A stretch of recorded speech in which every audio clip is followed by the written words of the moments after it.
त्याच्यामुळे आपल्याला काही बेसिक गोष्टी या मे महिन्यात किंवा एप्रिल महिन्यात करणं आवश्यक आहे. त्या पहिली गोष्ट म्हणजे आपला सर्व्हिलन्सचा प्रोग्राम. आपल्याकडे तुला व्हिलेज वाईज सर्व्हिलन्स प्रोग्राम असला पाहिजे. गावाचं नाव, त्या गावाची लोकसंख्या आणि त्या लोकसंख्येप्रमाणे त्याला महिन्यातून 2दा सर्व्हिलन्स करण्यासाठी किती फीस लागतील अशा प्रकारे तुम्हाला प्रत्येक विलेजचा सर्व्हिलन्सचा प्रोग्राम करावा लागेल. मला माहित आहे काही ठिकाणी आरोग्य सेवकाचे पदरिक्त आहे, काही ठिकाणी एएनएमचे पदरिक्त आहे. जसं सबसेंटर हेडक्वार्टरचं गाव असेल त्यामध्ये एएनएम कडे जबाबदारी देऊ शकतो. आपल्याकडे काही ठिकाणी 2 एएनएम आहेत. त्यामध्ये हा तुमचा जो 20चा टोटल एरिया आहे, टोटल पॉप्युलेशन आहे, ही महिन्याभरात किमान महिन्यातून 2दा तिथं सर्व्हिलन्स झालं पाहिजे, दिवस झालं पाहिजे. त्या दृष्टीने तुम्हाला तुमचा प्लॅन तयार करावा लागेल. नंतर आउटलेट करा, टेबल आउटलेट करा आणि त्याला इन्व्हेस्टिगेटिव्हमध्ये असं दिसायला नको त्या एमओनी सर्व्हिलन्सचा प्लॅनच केला नव्हता.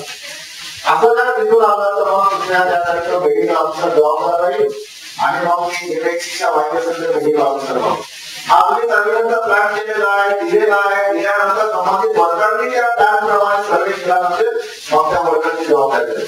असो एएनएम असो की आमच्या असो फक्त संबंधित जबाबदार आहे.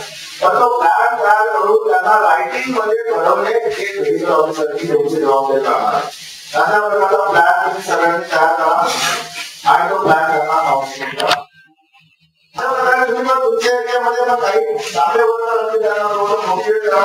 तुमच्या एरियामध्ये तुम्ही किंवा आयसी ऍक्टिव्हिटी करा जेणेकरून डेंग्यू असेल किंवा मलेरिया असेल किंवा इतर दुनियासाठी आपल्याकडे नाही यामध्ये चांगला येऊ शकत. आपण काही बिघडलेले आजार ते घेऊ शकतात. या बाबतीत तुम्हाला सगळ्यांना तुमचा ऍक्शन प्लॅन करणं आवश्यक आहे. आपल्या फील्डमध्ये ज्या ऍम्ब्युलन्स आहेत त्याच्याबद्दल लोकांना माहिती पाहिजे. 108 नंबरची जास्तीत जास्त पब्लिसिटी करा. जे लोकांनी स्वतः 108 नंबरवर फोन करून ती गाडी मागून घेतली पाहिजे. वर्षभर आपल्याला एक दरम्यान करायची. त्या एक दुसरी खेळती मुलगी आहे शाळेत या स्मॉल बाईकमध्ये एवढा मोठा त्या मुलीला धोका होत आहे आणि मृत्यू होत आहे. आजूबाजूला परिसर दाखवलेला आहे. दुसरी स्लाईड ही एक स्लाईड आहे. आपण दाखवण्याचा प्रयत्न केला.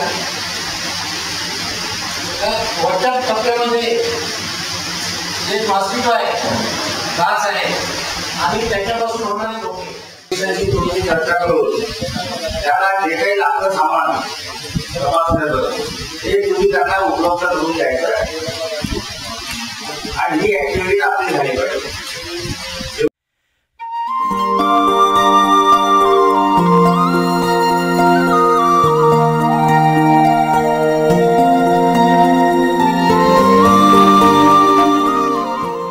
डास, माशा आणि इतर कीटक रोज अशा रोगांचा प्रसार करतात की ज्यामुळे तुमच्या शरीरात विविध परजीवी शिरकाव करत असतात. यापैकी केवळ एक डंक तुम्हाला आजारी करायला पुरेसा आहे. स्वतःच्या संरक्षणाकरिता तुम्हाला अगदी साध्या गोष्टी करावयाच्या आहेत. व्यक्तिगत संरक्षण साधनांचा वापर करा. कीटकनाशक भारित मच्छरदाण्यांचा वापर करा. जास्त काळ भांड्यात पाणी जमा होऊ देऊ नका. पाणी वाहते करा. तुम्ही जेथेही आहात स्वतःचे संरक्षण करा. डंक छोटा, धोका मोठा.